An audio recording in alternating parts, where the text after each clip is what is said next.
मुझे जीने दो पश्चिमी फिल्मों की शैली का एक क्लासिक डकैत नाटक है। एक कहानी है कि कैसे प्यार ठाकुर जरनैल सिंह यानी सुनील दत्त जैसे एक कठोर अपराधी को भी मुक्ति दिला सकता है, जो एक प्रसिद्ध डकैत है चंबल घाटी में। एक रात उसकी मुलाकात एक नर्तकी चमेली यानी वहीदा रहमान से होती है। एक शादी में वह प्रस्तुति दे रही थी। वे भाग जाते हैं और प्यार में पड़ जाते हैं।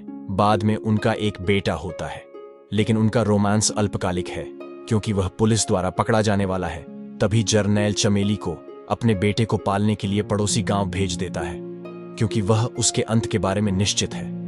दुर्भाग्यवश जिस गांव में वह बसने के लिए जाती है, वहां जमीला के साथ उसकी पुरानी दुश्मनी है और वह भीड़ के रूप में असहाय मां और बेटे पर हमला करती है। लेकिन पुलिस समय रहते उन्हें बचा लेती है और यहां तक कि उन्हें जरनैल की जब्त की गई संपत्ति का वादा भी करती है। जरनैल सिंह उतना ही क्रूर साबित होता है जब उस पर और उसके साथियों पर पुलिस द्वारा घात लगाकर हमला किया जाता है। जरनैल सिंह के मुख्य दाहिने हाथ गुलाब सिंह द्वारा डकैतों और पुलिस के बीच एक ऊंट कारवां भेजने के बाद वे भागने में सफल हो जाते हैं, जिससे संघर्ष विराम हो जाता है। लेकिन गुलाब सिंह भी दुर्भाग्य से गद्दार है, जिसने पुलिस को बताया कि वे कहां होंगे। वह जरनैल सिंह की तीखी नजरों के नीचे दब जाता है और उसे गोली मार दी जाती है। जरनैल गुलाब सिंह के स्थान पर कृपाल नामक एक संदिग्ध चरित्र को बढ़ावा देता है। स्थानीय पुलिस अधीक्षक तरुण बोस स्पष्ट रूप से एक चतुर व्यक्ति है और उसने कसम खाई है कि वह तब तक नहीं रुकेगा जब तक जरनैल सिंह पकड़ा नहीं जाता और उसे फांसी नहीं दी जाती। डकैतों को अब पता चला कि एक स्थानीय जमींदार की बेटी की शादी बहुत समारोह और कई अमीर मेहमानों के साथ हो रही है। वे विवाह स्थल में घुसपैठ करते हैं। जमींदार उनसे विनती करता है कि वह शादी को जारी रखकर अपनी बेटी का सम्मान बचाए रखे और उन्हें उसकी तिजोरी तोड़ने दे। शादी में परफॉर्म करने वाली चमेली जान नाम की एक वेश्या संगीतकारों और उसकी लालची मां मनोरमा के साथ परफॉर्म कर रही है। चमेली जान को देखते ही जरनैल सिंह उस पर फिदा हो जाता है और कौन नहीं होगा। वह उससे बहुत कम आकर्षित होती है, खासकर जब वह शादी में सभी मेहमानों को लूटने के बाद उसका अपहरण कर लेता है। वह उसके लिए नाचने या गाने से इनकार कर देती है, इसलिए वह उसे अपने आदमियों को सख्त निर्देश देकर एक कमरे में बंद कर देता है कि वे उसे खाना या पानी न दें। राजेंद्र नाथ की उपस्थिति इन कार्यवाहियों में स्वागत योग्य उत्साह जोड़ती है। वह दारा खान नाम के एक दयालु सज्जन किस्म के डाकू की भूमिका निभाता है और खौफनाक कृपाल के साथ मजाक करते हुए चमेली जान के कमरे में चुपचाप खाना ले जाता है और उसे बताता है कि चमेली जान उसके अच्छे लुक के बारे में बात कर रही है। यह वाकई बहुत मजेदार है और सिद्धू ने भी इसमें अपनी भूमिका बखूबी निभाई है। चमेली जान डकैतों के लिए गाने और नृत्य करने से इनकार करती रहती है। ऐसी स्थिति जिसकी परिणति जरनैल सिंह के साथ टकराव के रूप में होती है।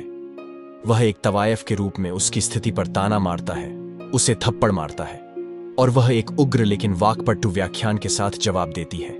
वह उसके चेहरे पर अपने कुछ जोरदार तमाचे मारकर अपना गुस्सा खत्म करती है और फिर अपने नाखूनों को उस पर खींचकर गहरी खरोंचें छोड़ देती है। वह कुछ दिनों बाद वह उससे शादी करने के लिए कहता है और वह तुरंत उसके प्यार में पागल हो जाती है। आभारी होती है कि वह उसकी स्थिति को एक वेश्या से बदलकर उज्ज्वल करने को तैयार है। वह अभी भी एक डकैत और हत्यारा है और पत्नी बनने की उसकी इच्छा इन सब बातों से कहीं अधिक है। एक गाना भी है जिसमें वह अपनी शादी के बारे में कल्पना करती है, जैसा कि सभी लड़कियां करती हैं।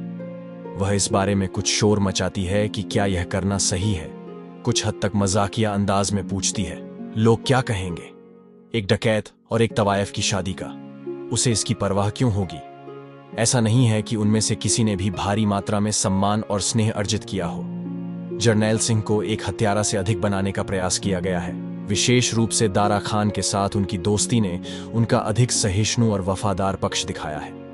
सुनील दत्त और राजेंद्र नाथ की केमिस्ट्री भी बहुत अच्छी है और कई दृश्यों में राजेंद्र नाथ काफी संयमित और बहुत प्यारे लगे हैं। किसी भी स्थिति में वह जागीरदार नाम के किसी व्यक्ति को लूटने के लिए शहर में जाता है। जागीरदार ने जाहिर तौर पर उस युवा लड़की कुमारी नाज को प्रभावित करने के तरीके के रूप में उसे ऐसा करने की हिम्मत दी है जिसे वह अपनी चौथी पत्नी बनाना चाहता है। जरनैल सिंह को पता है कि पुलिस वहां इंतजार कर रही होगी। जब वह ऐसा कर रहा होता है तो कृपाल नशे में हो जाता है और चमेली जान पर चाल चलता है। जरनैल सिंह उसे सफल होने से रोकने के लिए समय पर घर पहुंचता है। और चमेली जान उससे शादी करने का वादा करके कृपाल को मारने से रोकने में सफल हो जाती है। वह कृपाल को गिरोह से बाहर निकाल देता है और दारा खान को, एक पुजारी असित सेन और एक मुस्लिम मौलवी रशीद खान को खोजने के लिए भेजता है, क्योंकि एक डकैत का कोई विश्वास नहीं होता है। मनोरंजन के लिए मधुमती और कुक्कू के बीच एक शानदार नृत्य के साथ उनकी शादी हो जाती है। शादी अशुभ रूप से समाप्त हो गई। पुलिस ने उस पर गोलीबारी की और अंततः ठिकाने का पता लगा लिया, जिससे जर्नैल सिंह के सभी लोग तितर बितर हो गए। यहीं पर फिल्म मेरे लिए कुछ हद तक पटरी से उतर जाती है। ये कुछ समय के लिए घटनाओं के मिश्रण के साथ घूमता रहता है।